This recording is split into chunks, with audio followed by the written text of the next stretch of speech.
Welcome everybody to the 12th chapter in the Bhagavad Gita study series. It is called Bhakti Yoga. This is the last chapter in the Madhyama Shatkam. Shatkam is a group of six. Yes, 6 chapters. Madhyama Shatkam is the middle group of 6 chapters in the 18 chapters of the Bhagavad Gita.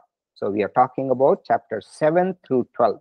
This is the last chapter. The highlight of this talks about the essence of this Madhyama Shatkam, which is devotion or bhakti. So remember the Madhyama Shatkam, the main it's all the focus is on Ishvara and how to attain Ishvara through bhakti. As usual, we would like to acknowledge Swami Paramarthananda Saraswati for the traditional rendering of Vedanta as it was done for over 1,000 years, starting with Adi Shankaracharya. We'll say a small prayer. Om Shri Guru Pyo Namaha Sada Shiva Samarambam Shankaracharya Madhyamam Asmadacharya Paryantam Vande Guru Paramparam. Salutations to the lineage starting with Lord Sadashiva, with Adi Shankaracharya in the middle and continuing up to our immediate teacher Swami Paramarthananda Saraswati. So with that, I'd like to give a brief overview of the second chapter. So as I already said, the second chapter is, of the 12th chapter is the last chapter in the Madhyama Shatkam. And this chapter, the focus here is Ishvara. And what is covered in this chapter? It is essentially Ishvara Jnanam, and it is how do you attain Ishvara, what is Ishvara, and let's see. Okay. Madhyama Shatkam, Ishvara Swarupam, the nature of God, Ishvara Dhyanam, how do you meditate on God? We saw that Ekarupa, Anekarupa, and Nirguna Brahman. We all saw all that, right? And Ishvara Anugraha, grace of God. How do you get the Ishvara Anugraha? Through Bhakti. And you need the grace of God to do anything. So it's in the first Shatkam, it is Prayatna, or the individual effort. Here is Ishvara Anugraha, and you get Ishvara Anugraha through Bhakti. So it's clear, everybody? Yeah. Now, the final chapter in the Madhyama Shatkam, it focuses on the nature of God, or Ishvara Swarupam. It culminates with how to know God, that is through Bhakti. It's a short chapter with 20 verses, but contains the essence of the Vedas. Bhakti, it removes many confusions regarding Bhakti. Many people think Bhakti is just crying, shedding tears, Swamiji will say, but people are averse to Jnanam. But here Bhagavan will say, Jnani, it's already said that in the 7th chapter. Chatur Vida Bhajante Mam Jana Sukritino Arjuna Arto Jignasu Artati Jnani Chabaratarshaba Yesham Jnani Nitya Yuktaha Eka Bhaktir Vishishyate Priyo Hinyani Notyartam Aham Sacha Mama Priyaha Udhara sarpaye paite jnani twatmaiva me matam attita sahiyuktatma mamevannuttamam gatim. Bhagavan clearly says there are many types of devotees. Of these, the jnani is the highest devotee, because everybody is dear to me, but the jnani is myself, he says. Why? Because the jnani knows the true form is the same as Brahman. So it removes many confusions regarding bhakti. The highest form of bhakti is jnana yoga. Bhakti is not shedding tears and crying. Bhakti is actually knowledge. People think that studying the scriptures is knowledge about Brahman is very dry. Swamiji, they'll say apparently, they come to Swamiji and say, Swamiji, bhakti, it makes me shed tears and I'm happy, but studying this Vedanta is so boring. But that is Bhakti Yoga. Highest form, it is study of the scriptures, Jnanam. It removes many confusions regarding Bhakti. Bhakti Yoga is not a separate sadhana like Karma Yoga and Jnana Yoga. It covers aspects of both Karma and Jnana Yoga. And Vedas do not use the term Bhakti. Bhakti is, Bhagavan uses this term Bhakti But Vedas do not use the term bhakti. It is implied in the Vedas. There is bhakti yoga in the context of karma and jnana yoga. So we saw that in the second chapter. So do you remember? It is like elementary and middle school and then high school. You need to go through all to go to graduation. Graduation is like moksha. So karma yoga is the initial schooling, jnana yoga is the final schooling. Bhakti yoga, how does bhakti yoga come in this? Is it a separate sadhana? No. Bhakti straddles both karma and jnana yoga. Bhakti consists of various sadhanas in karma yoga and jnana yoga. Highest form of bhakti is jnanam. Bhagavan very clearly says that. Jnani tvatmaiva mevatam. So, Tesham Jnani Nitya Yuktaha Eka Bhaktir Vishishyate. The Jnani excels of all these bhaktas. And Krishna simplified introduction of sadhanas. Remember, he splits sadhanas, various practices, into karma yoga and jnana yoga sadhanas. And we saw dhyana, meditation, straddles both karma and jnana yoga. So meditation is not like a separate sadhana. Initially, fixing the mind, putting effort, it is called upasana. And in the jnana yoga, it's called nididhyasana. Once the mind becomes subtle, you can wield it like a torchlight to shine wherever you want, right? Otherwise, it's like a pointed torchlight which you can wield to shine wherever you want. So the meditation straddling it straddles both karma and jnana yoga. So it's dhyana straddles both. Okay. So in the second chapter, Bhagavan says, Esha te bihita sankye buddhi yogam tvimam shrunu bhutya yukto yaya partha karma bandham prahasyasi. I've taught you the wisdom of Sankhya, the knowledge of the Atma. I've told you that so far. Now listen to the wisdom of yoga, which is karma yoga, with which you can get rid of the bondage of karma. Yoga refers to karma yoga. So the reason I'm saying is that just like bhakti straddles both karma yoga and jnana yoga, there's these sadhanas, like that dhyana, meditation, also straddles both. So in the Vedas sometimes, so the distinction they make on different types, they can say short people, tall people, right? You can make into two categories, but you can also distinguish based on tall, medium, short, like that. The sadhana, sometimes in the scriptures, they give a little more. So the upasana is put as an intermediate step. So jnana yoga is one and the same. There's no thing, but karma yoga, they split it into karma yoga and upasana yoga, which is karma yoga is all extroverted activities. You do pranayama, you do asanas, you do tapas, all that, right? Those are all extroverted activities. Introversion means after pratyahara, yama, niyama, pranayama, yama, niyama, asana, pranayama, pratyahara. Pratyahara is withdrawing the senses inward. After that, you go into introversion, upasana, that is meditation. Okay, so sometimes the scriptures, they split karma yoga into karma yoga and upasana yoga. It's all part of karma. Essentially, you're putting in some effort. And then once the mind becomes still, you can do nididhyasanam to shine the light on your own self. Try to understand your own higher nature, how it relates to the Brahman. So now in this chapter, Bhagavan is going to grade the sadhanas. So previously, Krishna introduced the sadhanas as karma yoga and jnana yoga sadhanas, right? Now he for bhakti, bhakti comes in both karma and jnana yoga. Bhagavan is going to give a little more a nuanced, slightly more gradation. That is, instead of having just two big steps to climb somewhere, they make little steps, right? So from 2 steps, he makes it into 5 steps. Still, the jnana yoga, if you see, it's still 1. That is not cut. But the karma yoga, initially what he called as the karma yoga, that he splits into 4 portions. Jnana is still the same. Karma Yoga.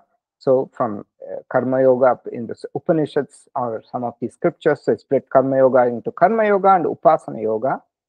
And Bhagavan is splitting further the Karma Yoga into 2 types, and the Upasana Yoga is also into 2 types. So totally 5 steps in the ladder. Highest is still Jnana Yoga. Is it clear? So Bhagavan's, just for the sake of the bhakti, is making that 1 step into 4 steps here. From the initially he said Karma Yoga and Jnana Yoga, then he's splitting this Karma Yoga into Karma Yoga and Upasana, with 2 types of Karma Yoga, 2 types of Upasana. So the 5 sadhanas from the point of view of bhakti, what are they? The highest is Jnana Yoga still. It's no questions about it. But Karma Yoga Lakshana Bhakti level 1 is selfish desires, sakama karmas, accommodates materialistic people. Karma Yoga Lakshana Bhakti level 2 is less selfish desires or less sakama karma and more nishkama karma. That is karma to purify the mind. Sakama karma means, kama means desire, right? Very, what binding desires is the term used in Vedanta. It's like craving. In Buddhism, they call it craving. That is kama. Sakama karma is, oh, I want to do well in my studies, so I will pray to God and God will bless. So that is called sakama karma. Nishkama karma is, I need to purify my mind so I know my true nature. That is nishkama karma. So Karma Yoga Lakshana Bhakti level 2 is less selfish karma and more nishkama karma. So these are the 2 levels of the Karma Yoga. Bhagavan is just, he's doing different rungs of the ladder. He's going to go through the rungs of the ladder. So he splits Karma Yoga into 4 categories, in which 2 are very action oriented and 2 are meditation oriented. So Upasana Lakshana Bhakti level 1, that is going up. We are going from the lowest to higher. Ekarupa Ishvara Dhyanam, which we saw. Upasana Lakshana Bhakti level 1. Second is Upasana Lakshana Bhakti level 2. That is Upasana's, it's meditation, right? Aneka Rupa Ishvara Dhyanam, meditating on the entire cosmos, different. You can, one day you can meditate on Himalayas, that as like a divine manifestation of the Bhagavan. Aneka Rupa Ishvara Dhyanam. The final is Jnana Yoga Lakshana. That is always unchanged. All the others we can split it, but Jnana Yoga is unchanged. So these are the 5 sadhanas from the point of view of bhakti. And this is a short chapter with only 20 shlokas. There are only 2 topics: Bhakti Yoga defined and the qualities of a great devotee. What is it called? Para Bhakta Lakshanani. Lakshana means feature or quality. Para Bhakta, the great devotees' features. Bhagavan says that in 8 shlokas from 13 to 20. With that, we will start the first shloka. Arjuna uvacha evam satata yuktaye bhaktastvam paryupasate ye chapyaksharam apyaktam Desham ke yoga vittamaha. Evam means in this manner. This question is prompted by the Vishwarupa Darshanam.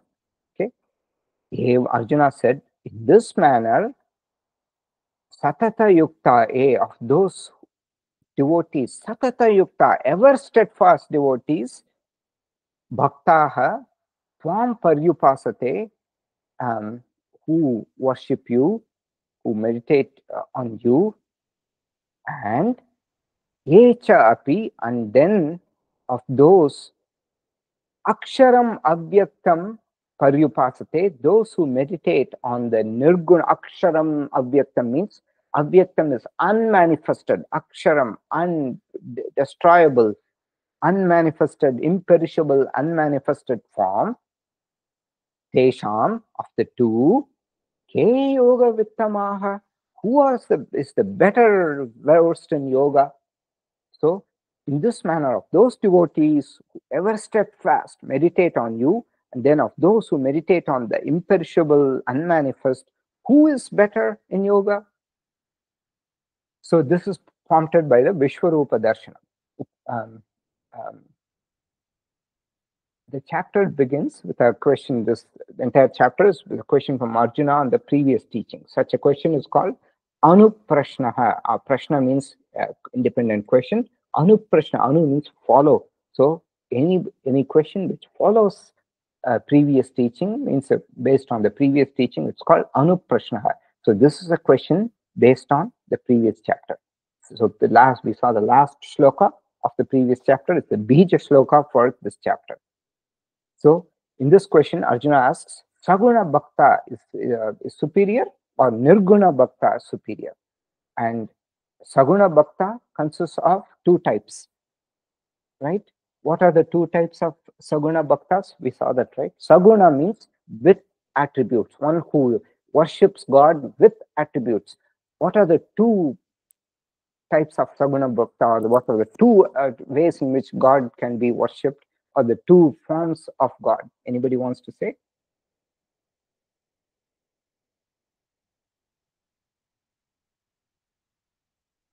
Saguna Ishvara can be of two types. So Saguna Ishvara Bhaktas can also be of two types. We saw that, right? We saw the three types of Bhaktas and the three types in which God can be worshipped, of forms of God. Anybody?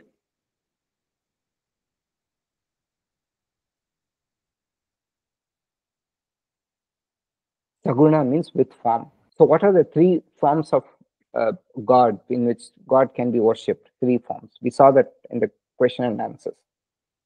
We just now saw that. Remember? In the question and answer. The form is one. Is it the Vishwarupa Darshana, which is the looking at the universe as the God? Is yes, that one? That is one. But before that, there's one more. Which one is that? Which is the idol worship? Yes, Ekarupa Ishvaraha. Then this is Vishwarupa or Anekarupa Ishvaraha. And what's the third one? It's the Nirguna. Nirguna Brahman. Excellent. So here, which one has attributes? The first two have attributes. Ekarupa Ishvaraha and Anekarupa Ishvaraha. They both have attributes. But here, another quiz. Which one is Arjuna referring to? Is he referring to Ekarupa Ishvaraha or Anekarupa Ishvaraha? Evam, the Saguna Ishvara he is referring to. Anybody wants? From the previous chapter, right? It is Anekarupa. Very good. Yes. Yeah, excellent. Here, Evam refers to Vishwarupa Saguna Ishvara. So those who worship the Anekarupa Ishvara and those who worship the Nirguna Brahman, which one is the better? So Arjuna introduces Nirguna Bhaktas in the next line. Echa api aksharam avyaktam. Echa api, there are some other people who worship the Nirguna Brahman. So the aksharam avyaktam, Arjuna picks from the 8th chapter. 8th chapter, the Bhagavan defines aksharam avyaktam. That is nothing but the Brahman. Avyaktam means unmanifested form. Aksharam, imperishable. Shri Bhagavan uvacha aksharam brahma paramam swabhavodyatma muchyate bhuta bhavotbhavakaraha visarga karma sanyitaha. So bhuta bhavo udbhavakaraha akshara brahma paramam. So this param brahma is called akshara ishvara, and parabrahma is free from all the attributes. So aksharam means nirguna brahma. So in this manner, who is the better versed in yoga? And Krishna has talked about Saguna, Nirguna, Ishvara in the 7th, 8th, and 9th chapters. Arjuna just have the Vishwarupa Darshanam, that is Saguna Ishvara visualization or meditation. So he thought there's an equivalent Nirguna Ishvara meditation. This is the first mistake he's committing. Arjuna gets confused. Many times we've seen this in the 2nd chapter too. He keeps saying, you are glorifying karma, and then you tell me to go to You know, you're glorifying jnana, and you tell me to go to karma. So that's the first verse of the third chapter. Arjuna blames Krishna almost, and he says, Krishna, you are telling me one is good, but you're asking me to do the other. So remember this verse. Arjuna uvacha jayasi chet karmanaste matha buddhir janatana tatkim karmani gore mam niyojayasi keshava. You are saying jayasi karmanaste mata buddhihi. You're saying more than karma, buddha, jnanam is more better. Then takim gore karmani mam niyojayasi. Why are you pushing me to do this gory deed? So like that, Arjuna gets confused all the time. So he thought there's nirguna Ishvara meditation, and he's confused. How can somebody meditate on something which doesn't exist? You see his confusion? So nirguna Ishvara cannot be meditated upon. That is the inconsistency number one. Arjuna is totally confused. And Bhagavan has already said this in the 6th chapter. What has Bhagavan said? One who understands the nirguna Ishvara, they don't meditate on the nirguna Ishvara, they meditate on themselves. It is when you sit in meditation, when the mind quietens down, you see a witness. That witness is the Atma. It is a meditation on Atma. You cannot meditate on the unobjectable Brahman in that form. There is only one method to see the unobjectifiable Brahman. It is as a subject, I, the meditator. So Nirguna Brahma Upasana is a meditation upon the meditator, I, the Brahman, in meditation. Okay, this is a very subtle point. So one who understands Nirguna Ishvara meditates on themselves, Atma, not on Nirguna Ishvara. This person is a jnani because they understand Atma is the same as Brahman. Okay, so the state of this person is the end. Saguna Ishvara Upasana is the means. So Arjuna is comparing the means and the end. Remember the gradation from Ekarupa? That's the Manda Bhaktaha, the beginning student to intermediate student, which is Aneka Rupa to Nirguna Brahman. So what is Arjuna doing? Arjuna is comparing elementary school and high school. Here, it's one is the means to get to the end, to the high school, right? So he's comparing the two. So this is inconsistency number 2. So the first inconsistency is he thinks you can meditate on a Nirguna Brahman. The second inconsistency is he is comparing to one, which is the means, other the end. To go to high school, the means is the elementary school. So he's comparing the two. So Arjuna, but what is the hidden motive behind Arjuna's question? Nirguna Ishvara Upasana, or the pursuit of knowledge, he wants to he wants Krishna to say it is better, so he can escape to sannyasa, since sannyasa is predominantly the pursuit of knowledge. He has vested interests.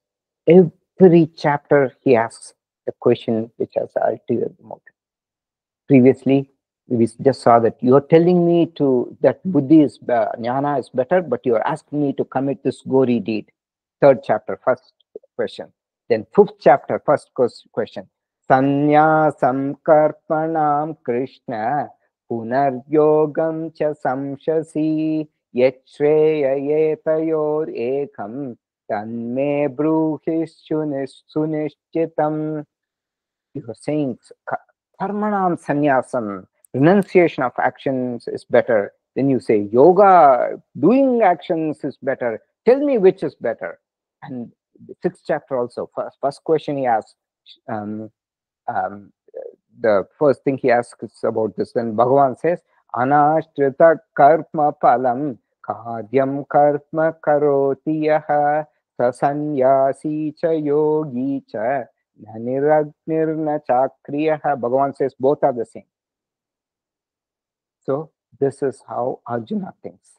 Okay, with that we will stop. recording.